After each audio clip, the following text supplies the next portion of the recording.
qarshiiwwan ta'an qarshii baankii keettanii ta'an hojii kana immoo qarshii 100 waan baay'ee hojjechuu dandeetta. Naaf real estate waan garaagaraa baay'een isaanii tajaajila liqaa baankiittiinis kan walsii qabsiisan jira. Wanti biyya keessatti taasifamu hundinuyyuu tokko miti gaafa dhuftanii fi keessanii argitan ammoo gargara.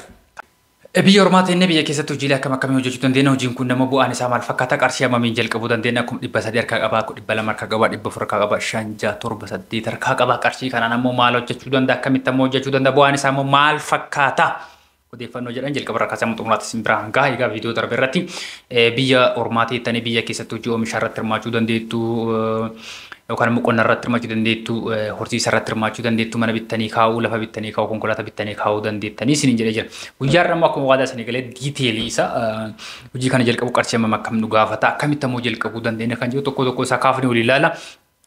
Namoonni yeroo jalqabaatti YouTube channel kana dhuftan yoo jiraattan YouTube channel kana subscribe godhanna even namoonni subscribe hin goone illee jirtan waan ta'eef asirra ilaaltan yoo jiraattan paarsantii 70 ol namoota subscribe hin goonetu daawwataa jira. Subscribe godhaa. Subscribe yoo gootan hamma na fayyadu caalaa isin fayyada waan ta'eef subscribe godhaa. Namoonni haaraa hin taane immoo YouTube channel kana odeeffannoo asirratti argatan isin fayyadan namoota biraas ni fayyada jettan yoo yaaddan share godhaa biraan ga'a odeeffannoon kun ammoo isinitti toleera tanaan like godhaa waan hanqinni jiraatan ammoo comment yoo qabaattan yaaduu qabaattan gaaffii dabalataa qabaatan immoo koomentii jalatti na barreessaa kana godhaatiin immoo isin jalqabarraa hamma xumuraatti na faana bu'aa egaa akkuma jalqabaa isin kaasee biyya ormaateetan keessattuu yeroo kana namoonni biyya keessa hin jirre even biyya keessa illee ta'ee namni odeeffannoowwan hojii kanneen akkanaa kana hin beeku odeeffannoo heddumaa hin qabaatin qarshii waanuma harkaa qabuuf jecha yookaan immoo waan harkaa qabu sanaan taa'urra hojii kanatti galuu naa wayya jedheetumatti gala malee odeeffannoo hojii baay'ee isaan beeku bu'aan isaa maal fakkaata ammoo akkamitti hojjechuu dandeenya maamila akkamitti horachuu dandeenya waan jedhu adda baasee hin beeku kunis ammoo waan biraa roduun kan odeeffannoo dhabuu irraa nama gaafachuu dhabuu irraa fi kenna jala buune hordofuu dhabuu irraa baay'eetti yaaduu dhabuu irraa waanuma kai malee waan guddaa kan ammoo waan haaraa miti isin jechuu barbaada kanaaf keessattuu namoonni biyya keessa hin jirre immoo wantoota akkas kun haaraa isinitti akkuma gaafa biyya biraa deemtan wanta sitti dhagaa turree wanti gaafachi deemne akkaataan hojii akkaataan jireenyaa haalli jiru hundinuyyuu akkaataan asitti dhagaa turreef gaafachi deemne immoo garagara qabatamna achi jirutu immoo kan biraati akkuma sana immoo gaafa biyya keessaa deemtanii waggaa 2 waggaa 3 waggaa 4 geettanii wanti biyya keessa taasifamu hundinuyyuu tokko miti gaafa dhuftanii fi keessanii argitan immoo garagara kanaaf gara biyya otoo dhufin odeeffannoowwan bizinesii kan beekuu qabdan beektanii kan immoo dhugaa kan sobate immoo soba ta'ee adda baafattanii galuun gaariidha isin jechuu barbaada egaa asirratti immoo odeeffannoowwan ijaarsa manaatiin wal qabatan mana tokko ijaaruu barbaadde manatti ijaaruu barbaadde san qarshii hammam akkasii gaafatu akkamitti ijaaruu akka dandeettu lafa bituu yoo barbaadde odeeffannoowwan bizinesii gara biyyaa dhuftee maal hojjechuu akka barbaaddu hojii kamtu bu'aa gaarii qabu hojii sana jalqabu ammoo bu'aan isaa maal fakkaata kan jedhu isin biraan gaa waan ta'eef sana lata immoo biyya keenya keessatti meeshaalee mana keessan keessaa bitachuu barbaadan odeeffannoo isaa bakka jiru funaanee kan isin biraan ga'u ta'a even hamma iddoo isin filachiisu illee kan isin geessu isin jechuu barbaada. Kanaaf YouTube channel kun kan keessa waan ta'eef subscribe godhaati guddifadha. Egaa akkuma jalqaba isin kaasee hojiiwwan maqaa isin eeganna hojii qonnaa hojjechuudhaaf qarshii hammam nu gaafata akkamitti ammoo hojjechuu dandeenya. Biyya keessa yoo hin jirre biyya keessa jiru nu hojjechuu danda'u kan ammoo nu dalaguu danda'a kan jirus waliin kaafne ilaalla. Akkasumas ammoo hojii oomishuu horsiisaas waliin ilaaluu dandeenya horsiisa kan loonii fi kan lukkuu loon aananii loon foonii akkasumas ammoo lukkuu kan killee fi kan foonis jira waan ta'eef akkamitti akka hojjechuu dandeenyu isin kaasanii jechuu barbaada. Sanas ammoo hojii aaksiyoonaa yeroo baay'ee wanti kun hin hojiin aaksiyoonaa kuniin hojiiwwan baay'ee tokko bu'aa gaarii qabanidha. Hojii aaksiyoonaa kana immoo akkamitti irratti hirmaachuu dandeenya aaksiyoonaa kan dhaabbilee faayinaansii haa ta'u kanneen baankii haa ta'u kanneen waliin kaafne ilaalan jechuudha. Jalqaba irratti waa'ee oomishaa yookaan akkuma viidiyoo darbe irratti ni kaase biyya keessa jiraatanii jiraachuu baatanii nama biyya keessatti isin sochoosuu yoo qabaatan hojii kan nama isin jalqabsiisuu qabaatanii kan ammoo isin lamaanuu irraa fayyadama innis hamma tokko waan tokko fayyadame isinis akkasiin fayyadutti walii galtanii walii hojjechuu dandeenya keessattuu maatii keessa miseensa maatii keessa nama tokko akkasitti bakka buuftanii isin hojjechuu danda'a. Isin jechuu barbaada egaa hojii kana hojii qonnaa lafti yeroo tokko bitama erga bitamee booda immoo tuyyuu qonna isaatiif yeroo tokko naannoowwan sangaadhaan yookaan horiin naannoo qotamutti baay'ee rakkisaadha malee naannoowwan baay'ee irratti tiraaktara qota hojiin qonnaas guyyaa tokko qofa hojii kana immoo qarshii 100 200 waan baay'ee hojjechuu dandeettan 100 200 achi gadiinis hojjechuu dandeettan hamma jalqaba irraa kaasee hamma xumuraatti bal'isee hojjedha yoo jette qarshii 150 200 amma sana iyyuu hin ga'u. Qarshii 100 hojjechuu dandeettanidha. Kanaaf waan baay'ee rakkisutti gara biyyaa yoo dhuftan ammoo ofii keessanii gara biyyaa dhuftan nama akkasiin na hojjetu hin qabu gara biyyaa dhufee hojjechuu barbaadu yoo jettan ammoo hojii biraa hojjeta dagaletti ammoo kun bu'aa 6 keessatti hojjetamee argatamu waan ta'eef hojiileen guyyaa guyyaatti argannu caalaa hojiin yeroo dheeraa booda bu'aa isarraa argannu kun bu'aan isaanii baay'ee olaanaadha. Kanaaf ofii keessanii illee gaafa gara biyyaa dhuftan dhiira taate shamara taate abbaan barbaadu hojii kanarratti hirmaachuu danda'a. Waan nama adda baasee filatu miti. Ofii keessan illee gaafa gara biyyaa dhuftan irratti hirmaachuu dandeettanii qarshii 1,150 200 hojii ajaa'iba dhuftanii lafa baay'ee bal'aa hojjechuu dandeettan jechuudha. Bu'aan isaa immoo waan ittiin jalqabdan dachaa isaa argachuu dandeettan akkaataa hojii keessaniiti. Isa immoo odeeffannoon isinii himu caalaa gara biyyaa dhuftan qotee bulaa nama hojii qonnaa irratti hirmaatu akkamitti akka hojjetu gaafachuu ogeessa qonnaa gaafachuu dabalataan immoo anaafillee dhiyeenya karaa keessatti yoo anaasofii ta'an akkamitti akka hojjechuu dandeettan maal gochuu akka qabdan waliin kan haasawuun taasisan jechuudha. Kanaaf qarshiin isaa bu'aan isaa baay'ee tokko laana qarshii amma maqaa isinii kanaan jalqabuu dandeettan jechuudha. Lammaffaa immoo hojii horsiisaa. Hojii horsiisaa kan loonii kan fi kan lukkuu. Isa kana immoo namni qarshii baay'ee qabdus qarshii 100 namni qabdu hojjechuu dandeetta 200 namni qabdu hojjechuu dandeetta 3 4 5 6 namni qabdu hojjechuu dandeetta. Kun immoo baay'ina loonii irratti hundaa'a.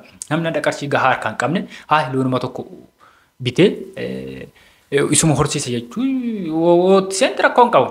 Fakkeenyaaf aannan isaarraa bu'aa dabalataa addatti argata yeroo kana naannoo baay'ee keessatti litiriin tokko qarshii 50 60 akkasitti gurgurama. Gadaana kan jedhamu 45 40. Wariin kun hin dhala. Wariin waatii isaa irraa bu'aa argachuu dandeetta. Aannan kan irraa bu'aa argachuu dandeetta. Aannan qofti nyaata isaa danda'e aannan qofti horiidhaan ni jechuudha. Tokko haa ta'u lama aannan qofti bu'aan aannan irraa argamu qofti nyaata isaa danda'e maali isaa danda'e talaalli isaa danda'e bu'aa baay'ee qaba. Hin dhala waatiin isa jala argatamu bu'aa biraati. Kanammoo akkaataa barbaachisu nyaata isaa barbaachisu isaanii tokko kan dhalee hin ilmaamata nyaata adda isaa kennamutu jira. Gaafa hin dhalee namoota nyaata isaa kennamu jira. Kana jala buute namoota warroota nyaata horii gurguran kana gaafatte yookaan immoo nama hubannoo kana qabu gaafatte akkaataa isaanii yoo horsiiftedha. Kana hin gootu taanaani waanuma bitte qofaa qarshii harkaa qabda qarshii harkaa qabdu qofaa waanuma bitte qofaa fi bu'aa argachuu dhabuu dandeetta. Namni horii tokko horsiise nama horii lama horsiise caalaa bu'aa argachuu danda'a. Kun maalirratti hundaa'a? Akkaataa isin itti horsiiftan kunuunsa isin gootaniif irratti hundaa'a isin jechuu barbaada. Akkaataa kanaan keessa nu dandeetta kan lukkuus akkaatama kanaan keessattuyyuu kan lukkuu of eeggannoo olaanaa qaba. Yeroo dhiyoo kanaas erga viidiyoo tokko isin hojjedhe ija 2-3 akkas ta'a. Lakkoofsan qabu namni naa bilbilee odeeffannoo kana karaa keessatti na gaafata turee fi namoonni jalqabanii qaamaallee dhaqee lakkoofsan qabu. Hojii kanarratti kan hirmaatanii jiran namoota baay'eedha. Bu'aa gaariis akka irraa argatan immoo asumaan abdii qaba. Kanaaf of eeggannoo olaanaadha kan gaafatu. Namoonni irra hirmaatanii jirtaniif ganaas irra hirmaata of eeggannoo cimaadha isin gochuu kan qabdani. Of eeggannoo gootanii nyaata isin gaafa killee buusuu eegaltarra nyaata kennamuuf kan biraa kan gaafa killee buufne immoo kan kennamuuf kan biraa lukkuu foonis kan kennamuuf kan biraa warroota nyaata irraa bitan sana kan lukkuu akkasii barbaada lukkuu foonii barbaada lukkuun killee buusuu jalqabdeerti killee buusuu jalqabde akkasitti odeeffannoo jiru itti himtan yoo jettan isaanuu nyaata isiniif ta'u kan lukkuu keessaniif ta'u isinii kennani kana gaafachuu yookaan immoo nama odeeffannoo kana qabu gaafachuu yoo jettan qarshii 200 jalqabuu dandeessa isinis akkuma kan horiiti jechaan. Namni qarshii gahaa harkaan qabne qarshii 100 jalqabuu danda'a. Kan qarshii gahaa harkaa qabu 200 harkaa qabu jalqabuu danda'a. Bu'aan isaa immoo akkuma baay'ina isin horsiiftaniiti bu'aan isaa olaanaa. Garuu qarshii 100 miti 200 miti qarshii 20 50 yoo jalqabde bu'aa gaarii irraa argachuu dandeessin jechuu barbaada. Kanaaf isa kanas akkasii jalqabatan. Kun ammoo yeroo baay'ee irra deddeebi'ee kan itti himaa ture waa'ee bittaa manaa konkolaataa fi lafaati. Manneen keessattuyyuu riil isteetiiwwan garaagaraa yoo bittan qarshii keessan al takkaan hin kennitanii fakkeenyaaf mana nama dhuunfaa bittee yoo jette qarshii miliyoona 2 miliyoona 3 yookaan miliyoona 5 6 yoo bitte qarshii san al takkaan kennita. Riil isteetiiwwan garaagaraa irratti yoo hirmaate immoo yeroo kana biyya keenya keessatti lakkoofsan qabu. Riil isteetiin kan gurguraaf dhiyaatan kan kennamaa jiru kan ganaa immoo ijaarsi isaa reef jalqabaa jiru lakkoofsan qabu. Kan ammoo tuyyuu paarsantiidhaan bitta paarsantii 10 15 20 olaanaatu. Ergasii booda qarshii muraasa erga kennitee booda achi booda ji'a lamaan maaliidhaan akkasii kaffaltee xumuruu dandeetta. Qarshii jalqabarratti qarshii hunda waan si gaafatu miti. Akkasii yoo hirmaatte walakkaa irratti yoo dhaabde immoo riil isteetiiwwan garaagaraa ulaagaa isaan gaafatan garaagaraa tajaajilli isaan namaa kennan illee garaagaraa. Fakkeenyaaf riil isteetiiwwan garaagaraa baay'een isaanii tajaajila liqaa baankiittiinis kan walsii qabsiisan jira. Amma tokko kaffaltee paarsantii barbaadamu paarsantii 30-40 irra yoo geette 50 yoo irra geette baankiidhaan walsii qabsiisanii baankii liqaa baankiitiin haala sii mijeessan akkaataa saniin kaffaltii xumuruu dandeetta. Walakkaatti dhaabdee dadhabde yoo jette ammoo gurgurattee keessaa bahuu akkaataa dandeettu haala isaanii mijaa'atu jira. Kanaaf jala buutanii yoo hordotan anis odeeffannoo isaanii jala bu'ee hordofe isaan jiran keessaa biyya keessatti riil isteetiiwwan amma gurguramaa jiran keessaa kamtu gaariidha kamtu tajaajila akkasii namaa kennaa jira kan jiru jala bu'ee kan isin biraan gaaftu isin jechuu barbaada. Kanaaf mana nama dhuunfaa irra riil isteetii irratti yoo investi gootan baay'ee tokko bu'aan garaagarummaa inni qabu kan biraa otoo hin taane mana nama dhuunfaa kam yoo bitte qarshii barbaadamu al takka kennita riil isteetii ammoo yeroo yerootti kaffaluu dandeetta waan ta'eef kanaaf kana ta'e sanas bu'aan isaa olaanaadha fakkeenyaaf mana tokko amma bitte gaafa bitterra amma gaafa itti galuutti tajaajila kiraatiif oolchuu dandeetta bu'aachirraan argatta gaafa gurguruu barbaadde immoo waggaa takka lama sadi turte gurguruu gaafa barbaadde miliyoona lama yoo bitti miliyoona sadii afur gurguruu dandeetta waan ta'eef bu'aan achirraa argamus olaanaadha hamma achi ta'e hojjetu caala keessattuu ijoolleen biyya keessa hin jirre qarshii hamma kanaan mana bitte hojjette waan ati achi hojjetu caala bu'aan mana kana gurgurtee irraa argatu olaanaadha sin jechuu barbaada hojii akkas irratti holmaatan gara konkolaataas taanaan kanuma. Konkolaataa moofam haddisi haarofni bardeen gadda kan hojjete immoo kan barana gatii isaati oli.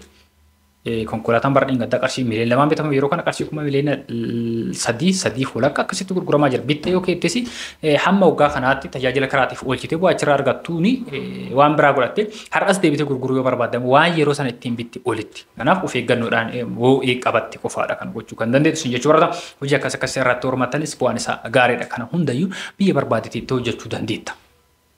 Sin jechuu barbaada itti aanuun ammoo aksiyoona.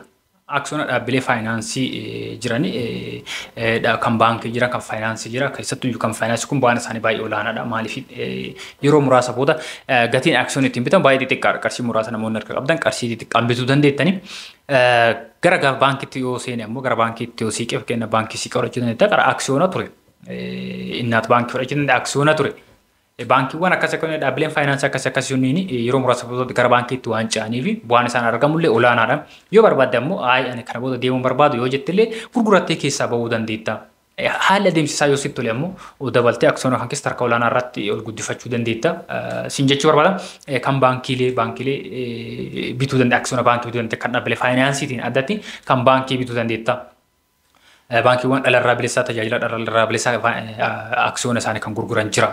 Keessattuu baankii irratti yoo hirmaattan ammoo tuyya aksiyoona baankii irratti hirmaatu baankiiwwan reef dhalatan baankiiwwan xixiqqaa kan yoo bittan gaariidha. Maaliif waan biraatu hin taane qarshii xixiqqaan argachuu dandeetta. Fakkeenya baankii gurgurtaa yoo barbaadde aksiyoona kan dhaaban jiran bituu barbaadde qarshii gurgurdaadha. Kanaaf qarshii xixiqqaan aksiyoona bituu barbaadan baankii warreef lafa guddataa jiran kanneen yoo bittani gaafa dhaabuu barbaadde gaafa dadhabde ammoo gaafa guddate aksiyoona barana 10,000 bitte waggaa muraasa booda baankichi gaafa guddate immoo qarshii guddatti gurgurachuu dandeetta aksiyoona sanarraas bu'aa biraa argachuu dandeetta.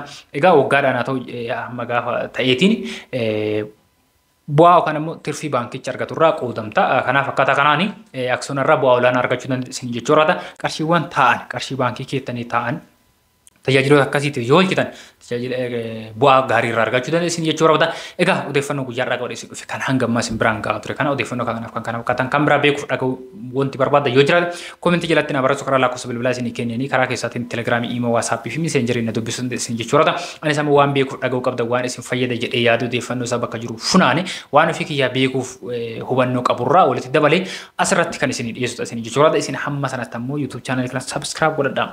Videoon kun isin toleera taanaa kun jedhu isin kaase like godhatan agarsiisa yaadaaf komii yookaan ammoo koomentii bira yoo qabaattan ammoo koomentii jalatti barreessuu hin dagatinaa isin jechuudha.